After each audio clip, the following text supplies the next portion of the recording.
समझे तुम? सोने को मारने वाली लोहे की हथौड़ी होती है और लोहे के मारने वाला लोहे का हथौड़ा होता है। लोहा बोलता है मुझे मारने वाला मेरा खुद का भाई है, मार से मैं दुखी नहीं हूँ मगर मारने वाला मेरा खुद का भाई नहीं, इसलिए मैं रो रहा हूँ। और तुझे मारने वाला तेरा भाई नहीं है, इसलिए तू चेहरे के मुस्कान के साथ सहन कर सकती है। मैं रिपीट करना चाहूँगा, बाहर का लाख धक्का तुम सहन कर पाएंगे, घर का एक धक्का आपको तोड़ देगा। और इसलिए मैं कहना चाहता हूँ, प्लीज कोऑपरेटिव नेचर, सहयोग की मानसिकता। परिवार को बचाने के लिए सबसे पहले नंबर का सूत्र है सहयोग की मानसिकता। और एक बात आपको बताना चाहूंगा, डॉक्टर अनिल भाई अहमदाबाद के चाइल्ड स्पेशलिस्ट हैं। 2000 की साल में पंकज की शिविर जब थी तब वो अनिल भाई डॉक्टर भी पंकज की शिविर में आते थे। वो हमेशा लास्ट बैठते थे। एक दिन वो अनिल भाई डॉक्टर को मैंने, डॉक्टर साहब पीछे क्यों बैठते हो, आगे बैठने में थोड़ा और मजा आ जाएगी। माना साहब बराबर है,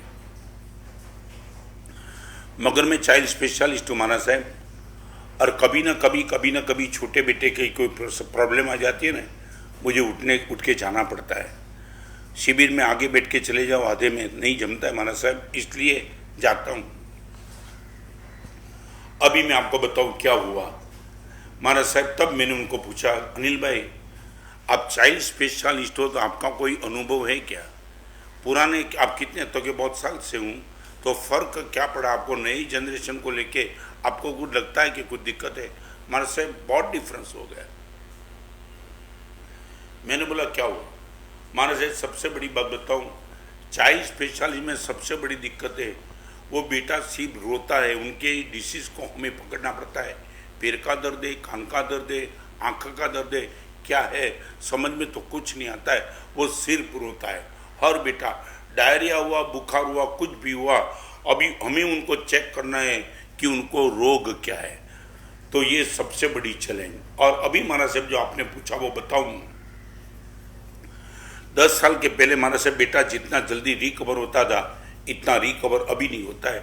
डॉक्टर में ही हूँ, एक्सपीरियंस मेरा भी बढ़ गया, मेरी ही हॉस्पिटल है, मगर माना साहब ये सच है, 10 साल के पहले रिकवरी जितनी जल्दी होती थी उतनी नहीं होती है। तब मैंने पूछा क्यों? माना साहब संयुक्त तो परिवार टूट गया। मैंने पूछा अनिल भाई ये छोटे बेटे की रिकवरी के बीच में संयुक्त परिवार कहाँ आया? बस माना साहब वही तो बताना चाहता हूँ।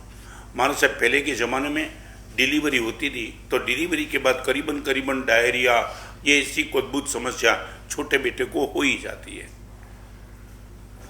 और माना साहब पहली बार माँ बनने वाली वो स्त्री अपने बेटे का दर्द देख नहीं सकती, वो आती है और आती है तो रोती है ना, तो वो बोलती है कि डॉक्टर साहब कुछ करो, मेरा बेटा कि ये कुछ करो। सबसे बड़ी माना साहब प्लस पॉइंट वो था, वो बहू आती थी ना, बहू के साथ इनकी सास आती थी, और ये जो बहू रोती थी तो सास बोलती थी कि बहन चिंता मत कर, ऐसा होता है, चिंता मत कर।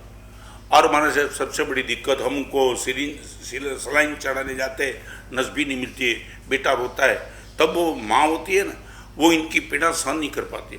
डॉक्टर साहब कुछ करो ना, 1 दिन 2 दिन में तो वो पैसा गवा देती है, या तो डॉक्टर साहब मेरे बेटे को मैं डिस्चार्ज देती हूँ और दूसरी हॉस्पिटल में चली जाती हूँ।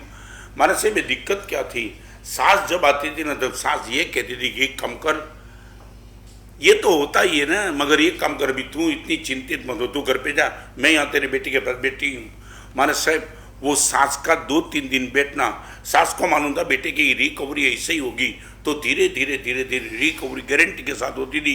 आज माना साहब सबसे बड़ी दिक्कत हो गई, सास है नहीं घर में, या तो शांत हो गई या तो कहीं दूर है, सास से दूर हो गए।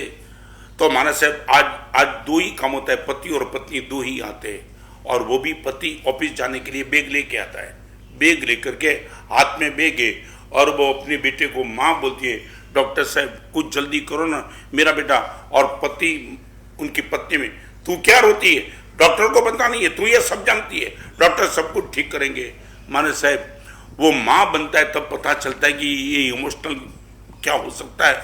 और माँ रो रही है और माना साहब एडमिट करा करके वो पति ऑफिस चला जाता है, यहाँ पत्नी अकेली रहती है, बेटा कुछ समझ नहीं पाता है। हम सब कुछ प्रयास करते हैं मगर माना साहब 3-4 दिन तो लग ही जाते हैं। और वो लगने में जब सही ढंग से इनकी रिकवरी नहीं होती है, माँ बोलती है मैं डिस्चार्ज लेती हूँ। माना साहब सच बताऊँ, एक समय था सास के साथ आने वाला वो माँ और बेटा रिकवरी जितनी जल्दी होती थी, आज रिकवरी रेट भी गया और कभी कभी बेटे की डेथ भी हो जाती है। संयुक्त परिवार टूटा, इनके सबसे बड़ा लॉस ये छोटे बेटे मरने लगे। सोचा है तुमने कभी?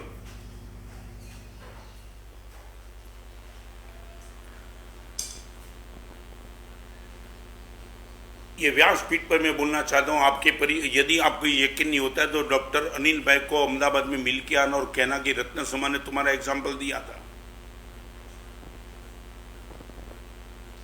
एक संयुक्त परिवार में ये ताकत। और मैं पीड़ा के साथ आपको कहना चाहता हूँ, आपकी बेटी की आप शादी कराना चाहते हैं तो आपकी भी खुद की रिक्वायरमेंट है कि बेटी संयुक्त परिवार में नहीं जाएगी। उनको सास नहीं चाहिए, उनको देरानी नहीं चाहिए, उनको जेठानी चाहिए, बद्दू ही चाहिए। ये तुम्हारी डिमांड। क्या आपकी बेटी को कोई रानी लेके आई, वो देवी बन के आई है क्या? क्या संयुक्त परिवार आपको दिक्कत क्या है? जो संयुक्त परिवार आपकी बेटी की सेफ्टी है, जो सुविधा है, वो तुम्हें मालूम नहीं कि संयुक्त परिवार we are safe due to समुदाय।